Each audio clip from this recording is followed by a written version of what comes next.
नमस्कार, good morning, आदाब। आप सभी का बहुत बहुत स्वागत है। मध्य प्रदेश छत्तीसगढ़ में बुलेटिन की शुरुआत करते हैं इस वक्त की बड़ी खबर से। इस वक्त की बड़ी खबर आपके टेलीविजन स्क्रीन पर ये रही। ब्रेकिंग न्यूज आपको बता दें कि देश के ज्यादातर हिस्सों में सर्दी बढ़ रही है। मध्य प्रदेश छत्तीसगढ़ में सर्दी का अलर्ट।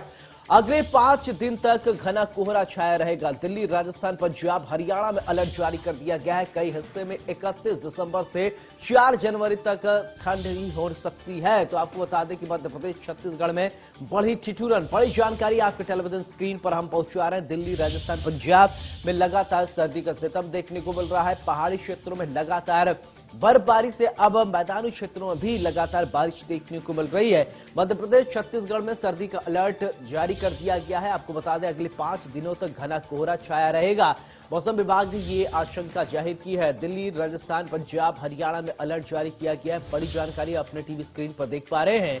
आपको बता दें कि कई हिस्सों में 31 दिसंबर से 4 जनवरी तक भारी सर्दी देखने को मिल सकता है। आपको बता दें कि लगातार सर्दी का सितम देखने को मिल रहा है। बड़ी जानकारी, शीतलहर की चपेट में मध्य प्रदेश छत्तीसगढ़ अगले 5 दिनों तक घना कोहरा छाया रहेगा। बड़ी जानकारी आप तक पहुंचा रहे हैं। दिल्ली, राजस्थान, पंजाब, हरियाणा में भी अलर्ट जारी कर दिया गया है।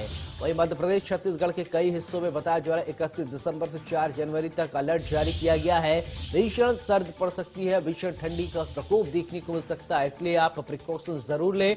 घर के बाहर निकल रहे हैं तो आप अच्छे वुलन कपड़े को कैरी करें और इसके अलावा आपको ठंड से बचने के लिए मफलर का इस्तेमाल करना होगा और इसके अलावा आप ग्लव्स का भी इस्तेमाल कर सकते हैं। अपने आप को ज्यादा से ज्यादा आपको गर्म रखने के लिए आपको वुलन कपड़ा पहनना है और सर्दी से बचना है। और खास बात यह है कि ठंडी का मौसम है और कोरोना ने भी दस्तक दे दिया है, तो कोरोना से भी आपको बहुत बचकर रहना है। तो इसलिए मध्य प्रदेश छत्तीसगढ़ में सर्दी का अलर्ट जारी कर दिया गया है। बड़ी जानकारी आप तक पहुंचा रहे हैं।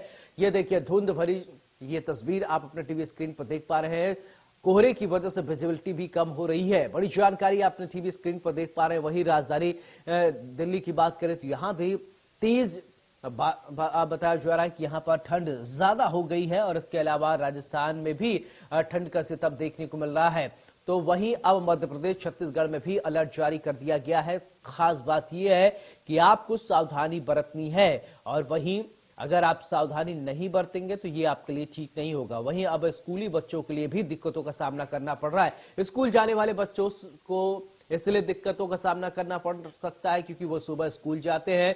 बहुत सारे स्कूल जो है उनकी टाइमिंग सुबह 7 बजे से 8 बजे 9 बजे, इसी के बीच में जो बच्चों के स्कूल जाना होता है उस समय उनको काफी परेशानियों का सामना करना पड़ता है। वहीं अगर ट्रैफिक की बात करें तो लगातार जिस तरीके से विजिबिलिटी कम हो रही है तो ट्रैफिक की रफ्तार भी धीरे धीरे कम हो रही है। तो यातायात भी बाधित हो रहा है और ज्यादा ठंड होने की वजह से बुजुर्गों को भी परेशानियों का सामना करना पड़ सकता है।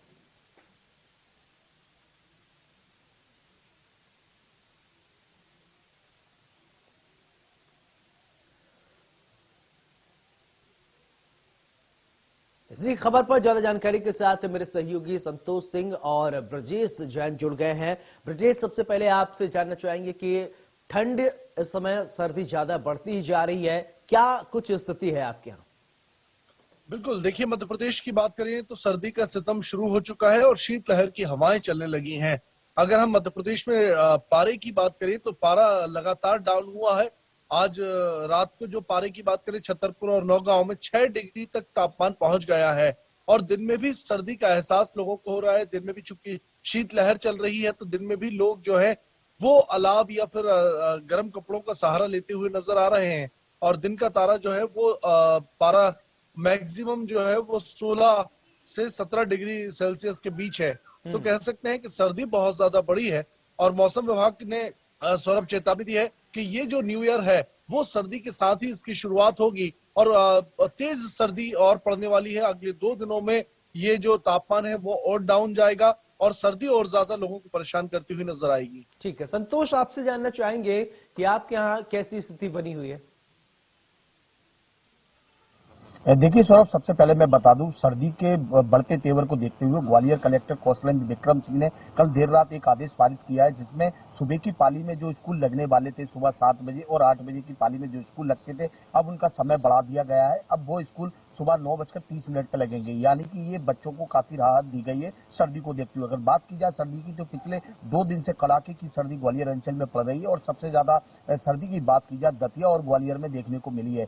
अगर बात की जाए तापमान की तो यहाँ तापमान 3 डिग्री सेल्सियस तक आ गया था। अगर बात की जाए मौसम वैज्ञानिकों की तो मौसम विभाग का कहना है कि आगामी 7 दिनों तक ये सर्दी अपने तेवर दिखाएगी और जो तापमान है रात और दिन का तापमान लगातार बढ़ेगा। अगर बात की जाए कोहरे की तो येलो अलर्ट भी जारी हुआ है और 3 दिन लगातार कोहरे की संभावना बनती है, दिखाई दे रही है यहाँ पे। अगर देर शाम की बात की जाए तो शाम से ही सर्द हवाएं चल रही थी और शाम को कोहरा भी देखा गया था। आज सुबह हल्का कोहरा था, लेकिन जिस तरह से मौसम विभाग ने संभावना जताई है आगामी 3 दिनों तक कोहरे की संभावना बनी हुई है, तो ये कहीं ना कहीं ये कहा जाता है कि सर्दी अपने पूरी तरह से सवाब पर है। सर्दी देर आई है लेकिन दुरुस्त आई है और पूरी तरह से सवाब पर है। अगर बात की जाए स्वास्थ्य की तो लगातार अस्पतालों में जो हार्ट के मरीज है वो उनकी संख्या लगातार बढ़ रही है और खांसी जुकाम है इसकी भी मरीजों की संख्या लगातार बढ़ रही है। क्योंकि ऐसे में कोरोना की भी गाइडलाइन जारी हुई है, तो कहीं ना कहीं बचाव और जागरूक रहना ही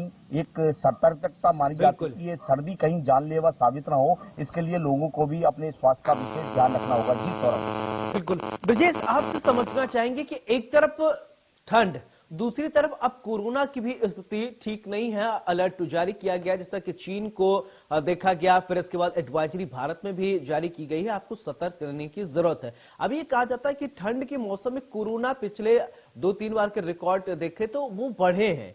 इस बार क्या ऐसा कुछ हो रहा है या पहले से स्वास्थ्य विभाग अलर्ट है? देखिए, मध्य प्रदेश में अगर सौरभ बात करें तो अभी पूरे एमपी में सिर्फ 4 पॉजिटिव केस एक्टिव हैं और कोई भी नया केस पिछले 1 हफ्ते से सामने नहीं आया है।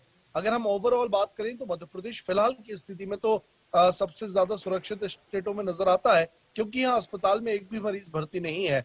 लेकिन हम अगर कोरोना अलर्ट की बात करें तो केंद्र सरकार की गाइडलाइन के मुताबिक राज्य सरकार ने भी गाइडलाइन तय की है। हालांकि मास्क या सोशल डिस्टेंसिंग पर किसी तरह की सख्ती नहीं है सौरभ, लेकिन लोगों से सीएम ने अपील की है कि वो भीड़भाड़ वाली जगहों से बचें।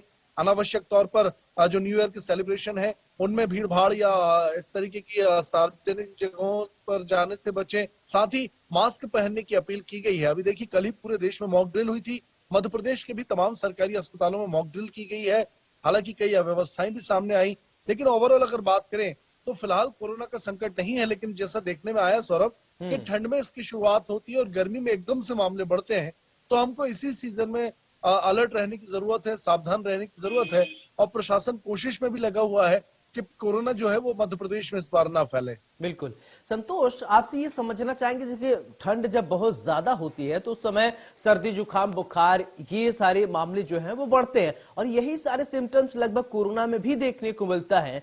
तो फिर कैसे आइडेंटिफाई होगा? अब पता चला किसी को बुखार हुआ, जुकाम हुआ, सर्दी, तो पता चला कोई कह रहा है कोरोना हो गया, क्या उसके लिए फिर RT-PCR होगा? देखिए, अगर जो आपका सवाल है बिल्कुल वाजिब है, क्योंकि इस सर्दी के मौसम में सर्दी खांसी जुकाम कोल्ड के मरीज ज्यादा निकल कर आते हैं। लेकिन जो जिस तरह का नया वेरिएंट आया है उसमें कहीं किसी भी प्रकार के ये लक्षण दिखाई नहीं दे रहे कि सर्दी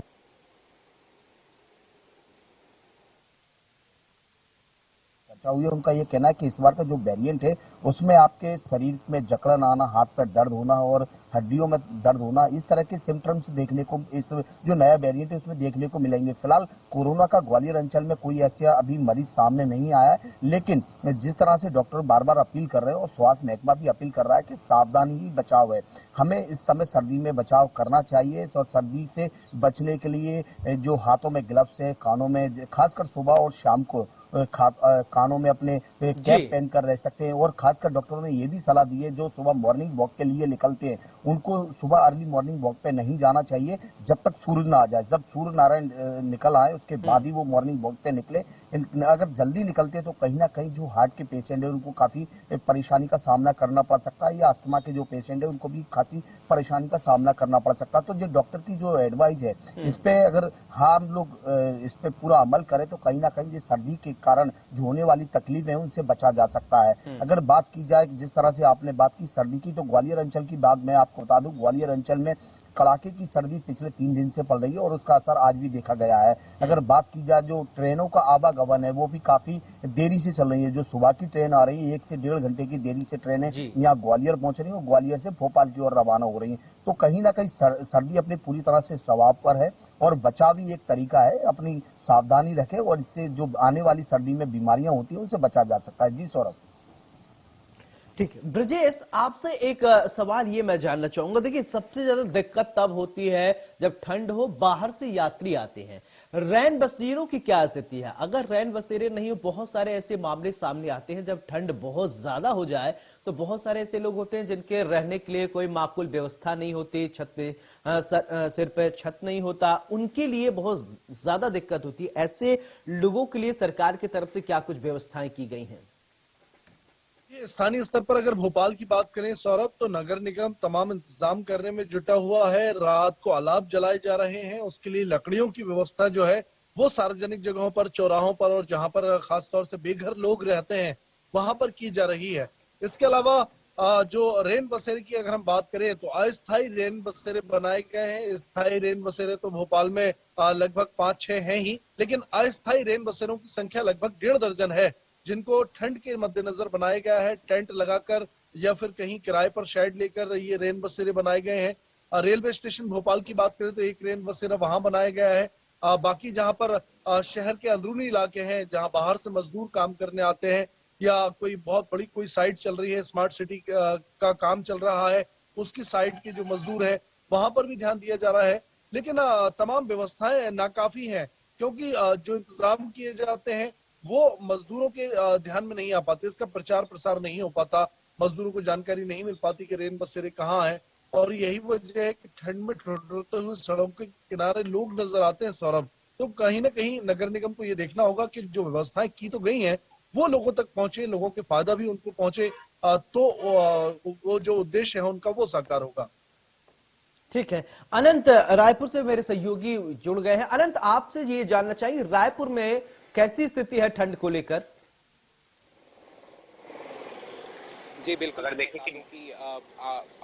देखें कि मॉन्सून के बाद, अगर चक्रवात के बाद यहाँ की स्थिति जो है वो आज भी आप देख सकते हैं कि यहाँ बादल छाए हुए हैं और मौसम विभाग का लगातार कहना है कि आने वाले कुछ दिनों में ठंडी होगी। लेकिन अभी मौसम विभाग का जो अभी की जानकारी है उनका कहना है कि अगले 2 दिनों में यहाँ के तापमान में थोड़ी गिरावट आ सकती है। कि मैं बता दूं कि इस बार की जो ठंडी है वो बिल्कुल प्रदेश में देखने को ही नहीं मिली है। सिर्फ कुछ अगर पहाड़ी क्षेत्रों की बात की जाए वहां पर ठंड की दस्तक हुई है। बाकी अगर राजधानी रायपुर की और जो बड़े शहर हैं बिलासपुर, महासमुंद, राजनांदगांव, इन जगहों पर जो ठंड की दस्तक है वो इस बार नहीं हुई है जो पिछले सालों देखने को मिलती थी। और अगर बात की जाए कि भौगोलिक परिदृश्य की, तो मौसम विभाग का कहना है कि जो दक्षिण से जो पूर्वी जो हवाएं हैं वो चल रही हैं, जिसकी वजह से यहाँ का जो तापमान है उसमें लगातार बढ़ोतरी हो रही है। लेकिन मौसम विभाग का ही कहना है कि कुछ दिनों में ये जो हवाएं हैं वो अपना रुख बदल लेंगी, उसके बाद जो है यहाँ के तापमान में गिरावट आ जाएगा। मैं बता दूं आपको कि अभी जो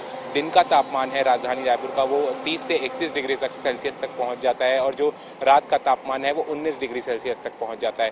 तो इससे लेकर कुछ जो स्कूली बच्चे हैं उनके बस स्कूली टाइमिंग में थोड़ी बदलाव किए गए हैं ताकि बच्चों को सेफ रखा जाए जो हल्की ठंड है उससे। बाकी अगर छत्तीसगढ़ की बात की जाए तो यहाँ से ठंड बिल्कुल नदारद है। जी चलिए, ठीक है, ठंड के ऊपर हम लोग लगातार कवरेज रखेंगे। तो संतोष, आपका बहुत बहुत शुक्रिया। ब्रजेश और अनंत, आप दोनों बने रहिए हमारे साथ, आगे भी आप